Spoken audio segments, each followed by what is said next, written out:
Thanks for listening to the AZ Wildcats podcast, brought to you by DraftKings. NBA playoffs in full gear. New customers only. You put down $5, get $150 in free plays if you just bet on that series. That game, that simple, that easy.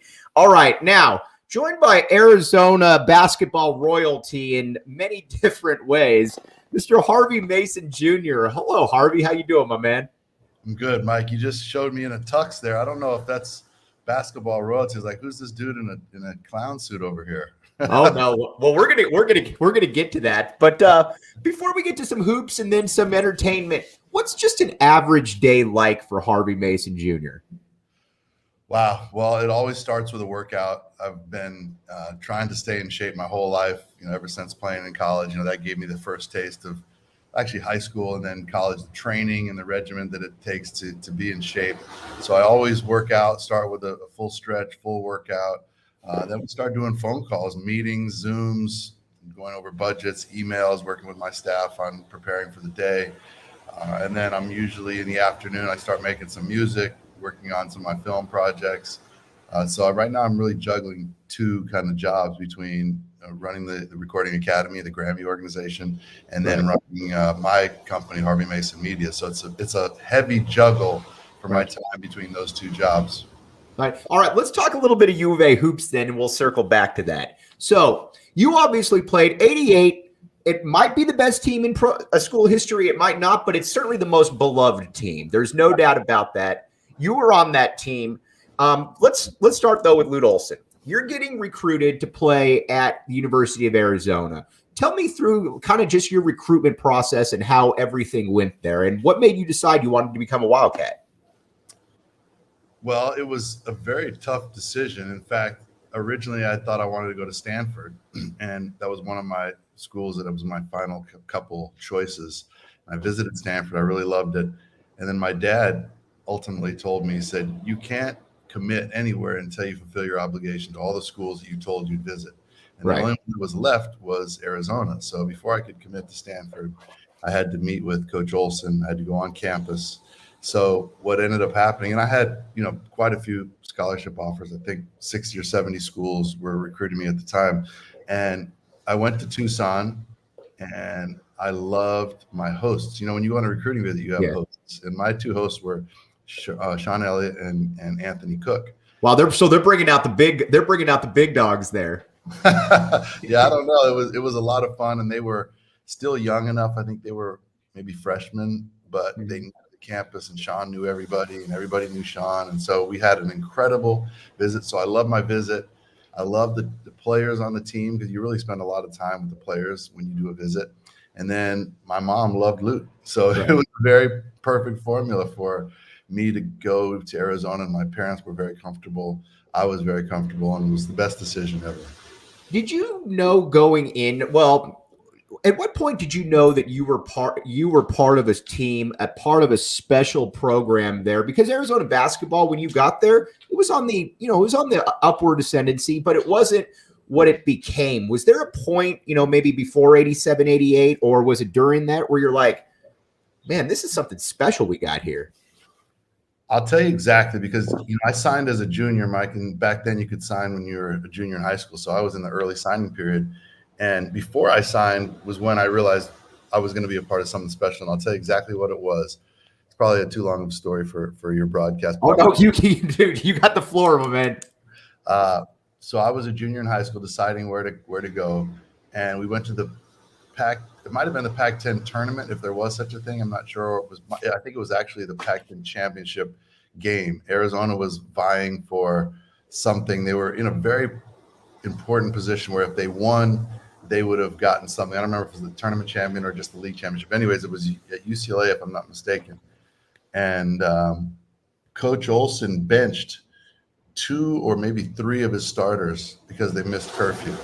Right. And I was at the game, and I was like, what's going on? Why isn't, Pete playing, Eddie and all these guys? Why aren't they playing? And we never knew until after the game. And one of the coaches told us, Coach Olson, he doesn't bend the rules for anyone. And he runs the program like it's a family, and you have to be accountable for your actions. And it's not just about X's and O's and about winning. It's about doing things the right way and being excellent at everything you do. And so I started hearing that, and I was so shocked. I'd never experienced anything like that, and even heard of a program being run like that with that much honor and dignity, and the class level of what Coach Olson was doing. And at that point, I was like, "Oh, this is going to be amazing. If we follow this leader, we'll do huge things." And so that was the initial, the first time that I think I felt like this is something really, really special. So you look at the roster that you played with. Obviously, we're going to get into yourself. You got Sean Elliott. Obviously, the term the GOAT's always thrown around. I mean, you look at Arizona basketball, that's the GOAT right there. You got Steve Kerr, obviously goes on to win rings wherever he goes, he wins. Kenny Lofton, you could make the cases. I feel that he should be in the Major League Baseball Hall of Fame, best leadoff hitter of the 90s. Then you got guys like AC. You got guys like Tom Tolbert. Later on, you got B-Dub. Where did you know that, man, this isn't just basketball guys here. This is a unique group of people I'm around. Yeah, you felt that right away. And the unique thing, and I'm sure you've been told this story before, but as a program, we would vote on our recruits. Right. Have you heard that story before? I'm sure I have not heard this story, no. Okay, so every recruit, like I came in on a visit with Sean and Anthony, I had to be voted onto the team by the team. So when you're doing a visit, it's really an audition.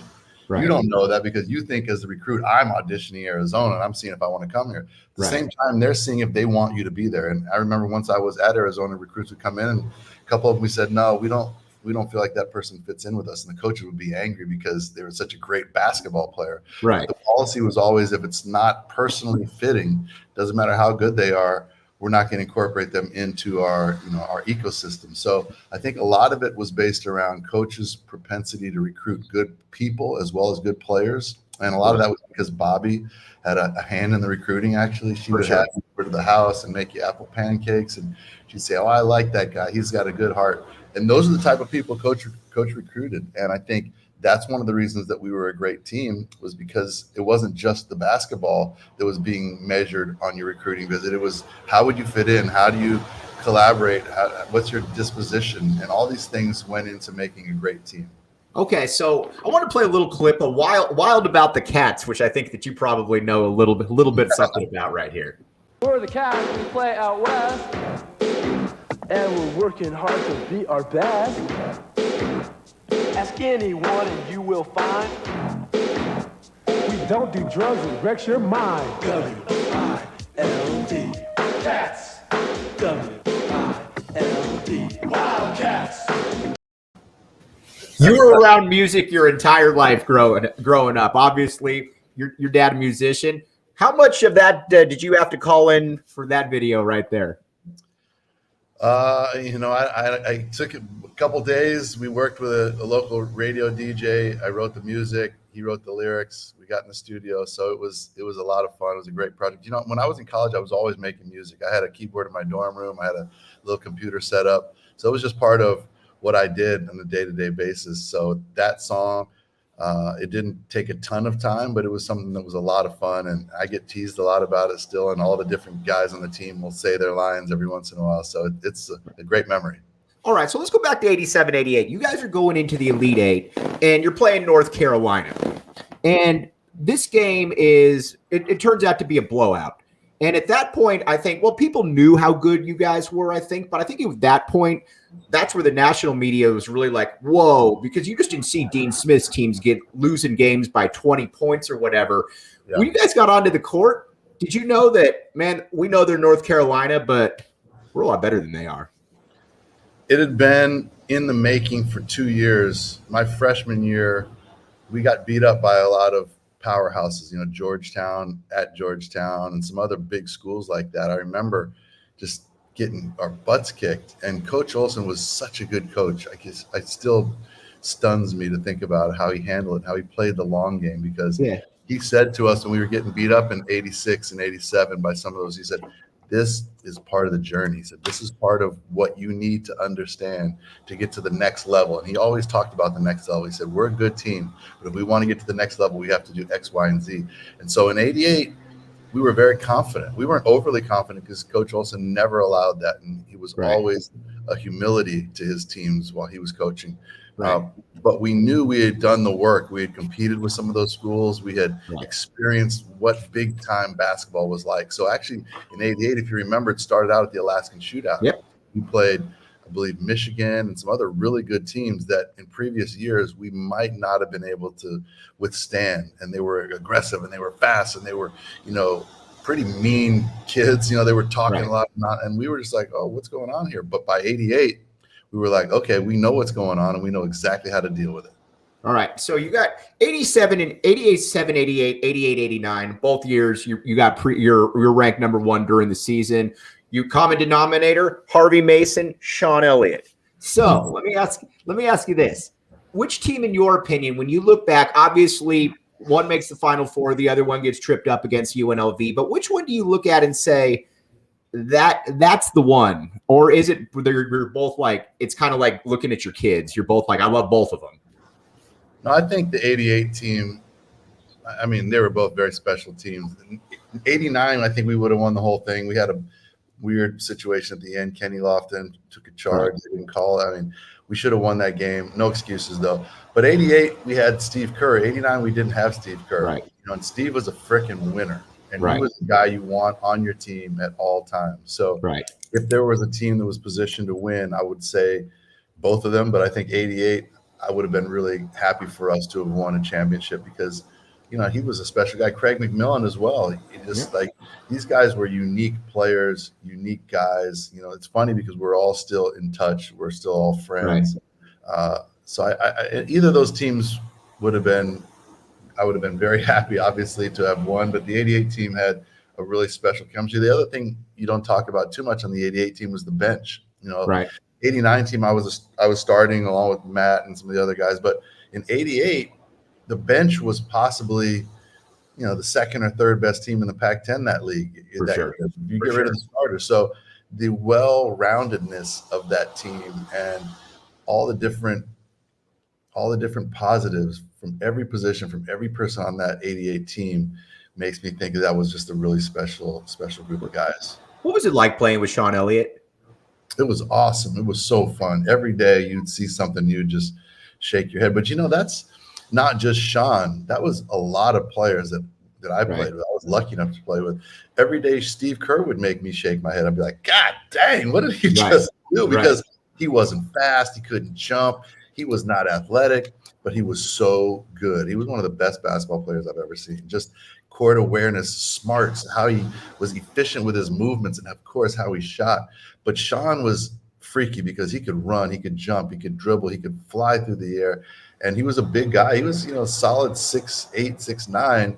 So you hadn't seen a lot of players at that point in my career that were that size that could do those things. So he was special. Brian Williams was a freak of nature.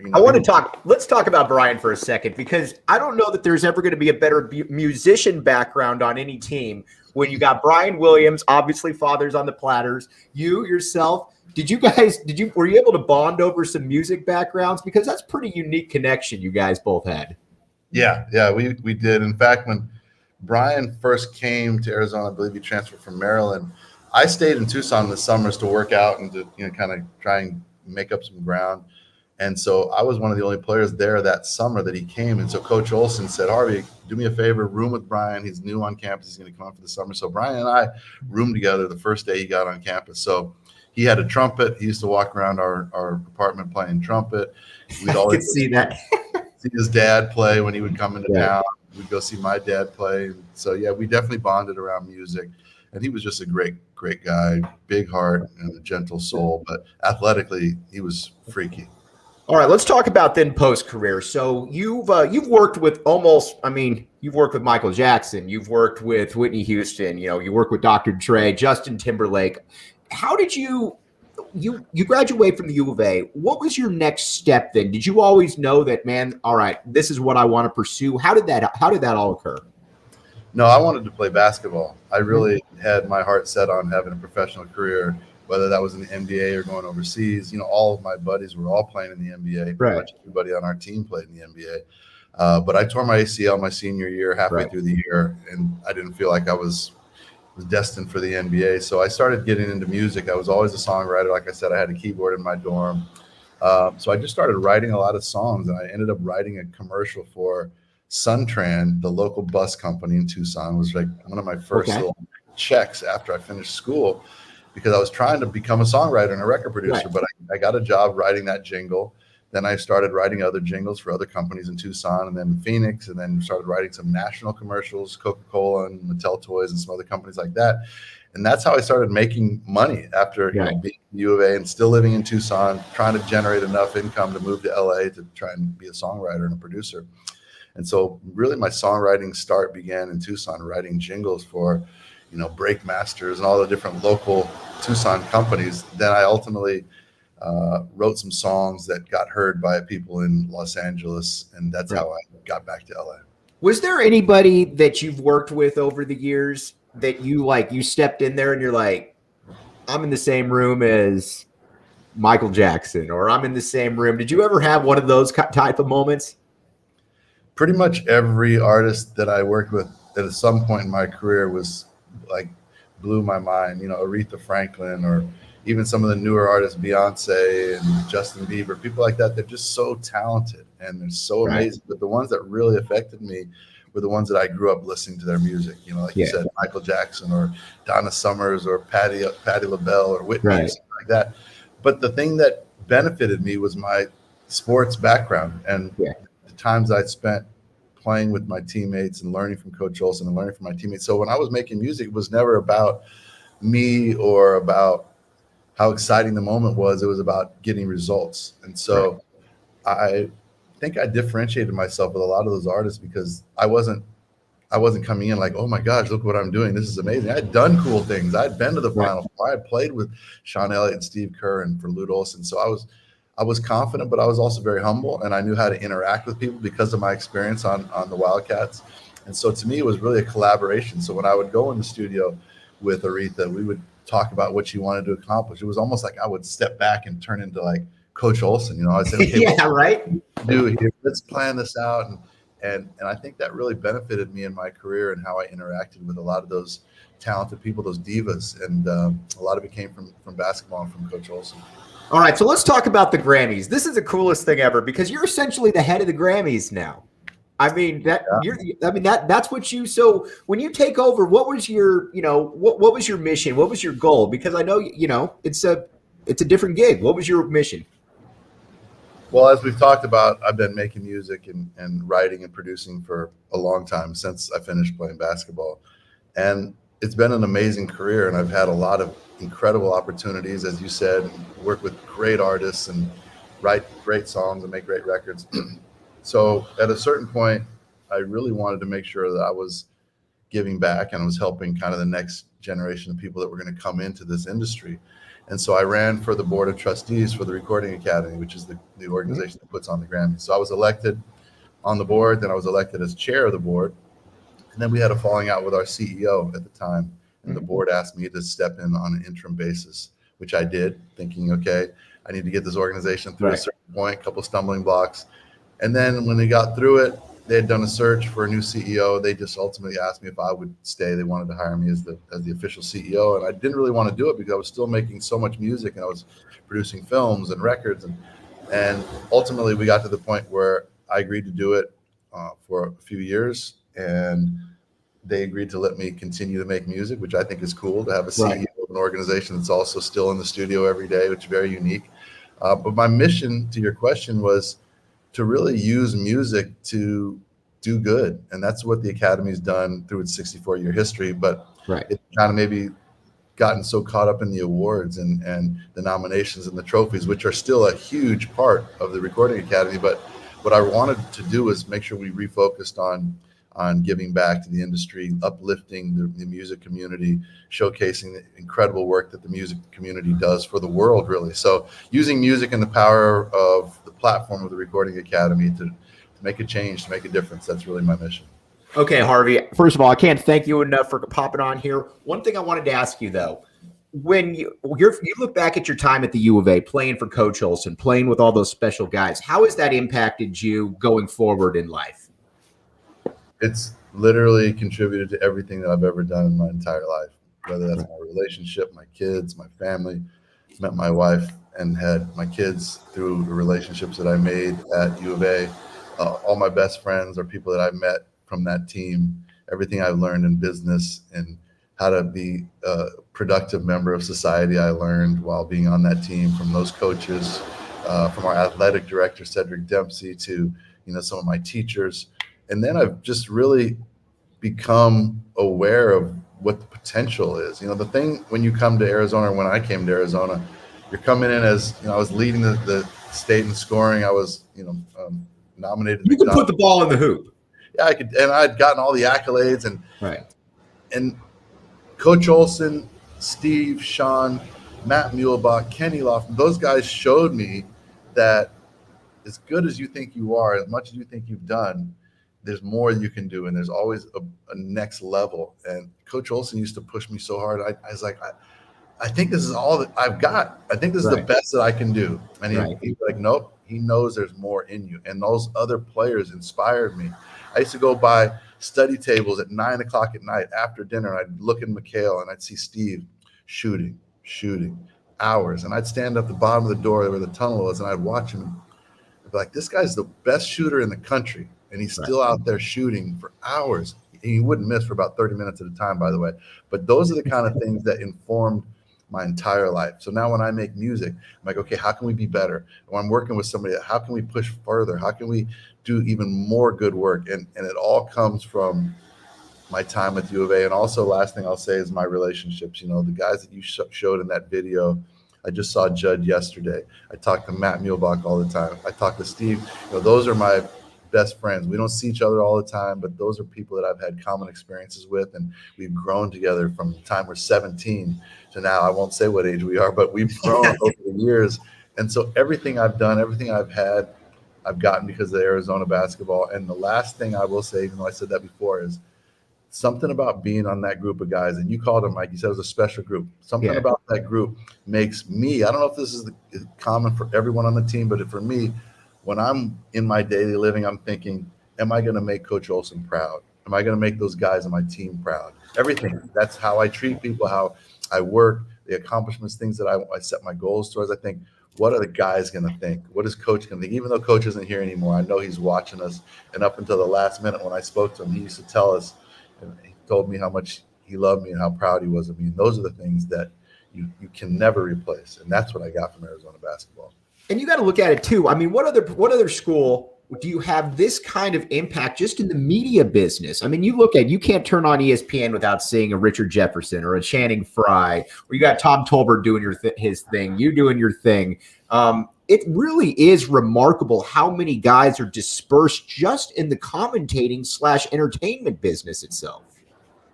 Yeah, I mean, I don't know why there's such a concentration around entertainment, but I think the common denominator is the culture and Coach Olson and what he created and what he instilled in all of us. Right. Let's feel like we could do great things in life. And I think if you look back, there's a propensity for most of us to have really pushed ourselves and tried to accomplish something unique and special. Harvey, again, can't thank you enough, my man. This means the world to me, you coming on here. It really does, my man. So good to be here. Thanks. Anytime. Let's do it again. Yeah, for sure. He's Harvey Mason Jr. All right, Harvey, I know you got a real job. I'll talk to you soon. All right. Wow.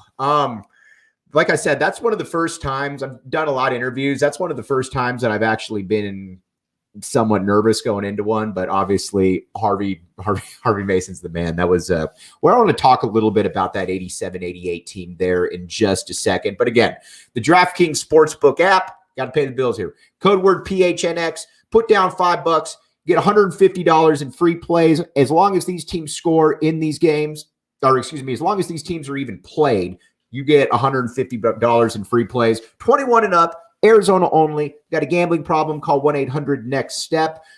4 games yesterday, 4 games coming up today, or 3. This is the place you want to be, the DraftKings Sportsbook app, code word PHNX. All right, 87-88 is what makes Arizona basketball, in my opinion. Now, Arizona was going to get to where they were going to get to just because Lute Olson was that great. There's no doubt about that. But that was the breakthrough, and that was what was so cool being able to talk with Harvey Mason because, sure, Arizona had some good teams, 2 years previously, you had a team that went one of the best teams in the country. Steve Kerr then gets hurt the following season. Steve Kerr's out. Then you've got 87, 88. Steve Kerr's coming back. All kinds of questions, because this is before guys actually had to deal with, real injuries, real serious knee injuries. Steve Kerr comes back. And then how is that going to mesh with Sean Elliott, who is coming off a junior year where he's a certified star at that point? Then you got Tom Tolbert up front. You got Anthony Cook, both good players, but you kind of wonder at the time, will they be able to be that next level type big? And they were able to do all of that in spades. And what I always tell people, don't just look at the 35-3 record right there. Look at the absolute destruction of these teams that were in their path. And I brought up the Elite Eight game against North Carolina for a reason. This is a team, North Carolina, where you've got J.R. Reed. It's a good North Carolina team. And Arizona goes in there and basically pushes them around. Final score is 70-52. And walking away from that game thinking, wow, is this team ever even going to lose going forward here? I mean, that's how good this team was right there. Now, granted, you go against Oklahoma, but people got to remember, too, something about Oklahoma. Yes, everybody talks about Steve having the 3 for 15 game, but that was also a really, really good Oklahoma team where you've got guys like a Stacey King. You've got guys like a Mookie Blaylock. That team had 3 or 4 pros as well that were going to be able to, hang with Arizona. So again, it's not like Arizona goes in there and loses to this, this team that they had no business losing to. They were probably better, but Oklahoma was really good. So there's a little bit of a misnomer there. Then you go to 88-89. And this is where I don't care what anybody says. Sean Elliott should have won both National Players of the Year, not just the Wooden Award, because he was better than Danny Ferry. I don't even know that you would find a lot of people that would say that Danny Ferry was better than Sean Elliott, but either way, that team goes on to destroy teams. It's an unfortunate game against UNLV, the Sweet 16. Anderson Hunt kind of pushes off Kenny Lofton a little bit, and the rest is history, makes the shot. But those are the two teams that formed the absolute basis. And again, I don't want to dismiss anything that Pete Williams or Eddie Smith did back in the mid-'80s because they were obviously highly instrumental in what happened there. But it was those two teams, 87-88, 88-89, where Arizona never looked back. And I talk about this all the time. I believe that from about 88 to about 2003, Arizona basketball, by any metric, was one of the top 5 programs in all of college basketball. Whether you're looking at wins, whether you're looking at Final Fours, whether you're looking at championships, runners-up, pros, Arizona crosses off every box, and it's because of teams like that. But it's also because of guys like Harvey Mason, because not everybody can be Sean Elliott. Not everybody can be Steve Kerr. You've got to have other guys in there who are talented but also fit into a role. You mentioned Judd Bushler. You mentioned Matt Muehlbach. You mentioned Craig McMillan. These were all very good players. I mean, heck, Judd Bushler played in the league 10 years, but they all knew that they had to conform and fit into a spot. And that's where they were able to do that, and that's where they were able to do that in spades, and that's why that 88 will always be the most beloved team in school history. Okay. Like I said, I was glad like I said, very few times that I got nervous. This was one of those times, and Harvey was obviously amazing. All right, one thing, though, that you don't need to be nervous about, the DraftKings Sportsbook app, code word PHNX. Put in $5 on any of the games, and you get $150 in free plays. Got to be a new customer, though. This isn't something where you can just keep going back and saying, I'm just going to keep doing this. You got to be a new customer. And once you're a new customer, you're probably going to stay with DraftKings Sportsbook app, code word PHNX, because of all the great things that it's got going for it right there. It's been around. It's not going anywhere. They got the best deals. They got the best props. As somebody that's always looking at deals, always looking at props, I can speak to that DraftKings Sportsbook app. All right, again, want to really thank Harvey Mason Jr. for hopping on here. Jacob Franklin behind the scenes, again, always the best. Getting up early to help me out here. But again, everybody that hopped in here, KB Thiel, TJ, Saul, Tina, You're all the best. I'll be back with you tomorrow. We're going to be live streaming with Brad at 12:30. But again, for everybody here, thanks for listening to the AZ Wildcats podcast.